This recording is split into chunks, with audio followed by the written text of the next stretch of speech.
अरे अस्तरीकरण नाही ते पाट्याची गांभीर करायला नको ना आपण तास. अरे बाबाचं सांगितलं ना मगाशी तासायचं ते. आणि काही ठिकाणी कॅनलचे जे वळण आहे तेवढ्या पुरते पॅचेस सगळं नाही, थोडे ज्याच्यातनं तुमच्या इथलं पाणी पर्क्युलेट करण्याचं प्रमाण कमी होणार नाही.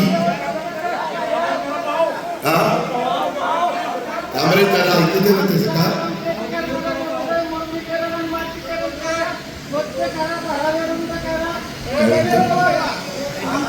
अरे बाबा तेच करायचं आहे, फक्त काही ठिकाणी वळण आहे जिथं पाणी किंवा पुढं फुटण्याची शक्यता आहे. एक मिनिट बाबा, तुझं ते मत आहे, आम्ही काय करायचं ते करू, आम्हालाही कळतंय. आम्ही पण शेतकरीच कुठंही शेतकऱ्याचं. तुला एक माहिती का, आता सरकारने निर्णय घेतला इथून पुढं नीट ऐका, इथून पुढं जी धरणं होणार आहे ते सगळ्यांचं बंद पाईपलाईनमधलं पाणी जाणार किंवा.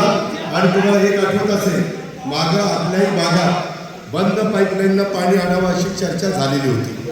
अरे बाबाचं सांगितलं ना तासायचं ते.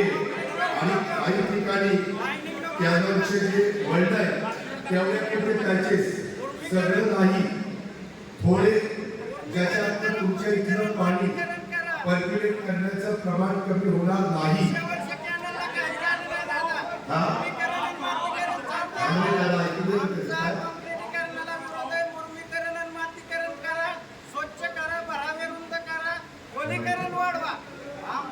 अरे बाबा तेच करायचंय, फक्त काही ठिकाणी वळण आहे जिथं पाणी किंवा पुढे फुटण्याची शक्यता आहे.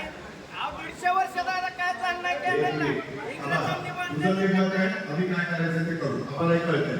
आम्ही पण शेतकरीच कुठंही शेतकऱ्याचं.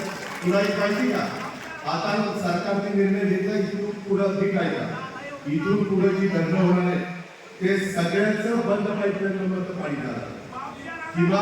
आणि तुम्हाला एक आठवत असेल मागं आपल्याही भागात बंद पाईपलाईनला पाणी आणावं अशी चर्चा झालेली होती, त्यावेळेस विरोध केला होता. त्याच्यामुळं आपल्याला कुठंही सरसकट लाईनिंग करायचं नाही, पण जिथं काही 100 फुटात 200 फुटात असे पॅच त्या ठिकाणी आपल्याला पाणी प्रचंड पर्क्युलेट होतं, ओढ्या नाल्याला करून त्या नदीला जातं आणि सगळं पाण्याचा अपव्यय होतो. तो होत नाही त्या पद्धतीनं आपण करूया. मी कुठंही, तुम्ही मला अनेक दिशापद्धती तो दिलाय, मी कदापि तुमचं नुकसान होऊन देणार नाही. आणि जर तशा पद्धतीने कुठं झालं तर पुन्हा ते उकळून देईल इथपर्यंत माझी तयारी. एवढंच सांगतो. धन्यवाद. जय हिंद, जय महाराष्ट्र.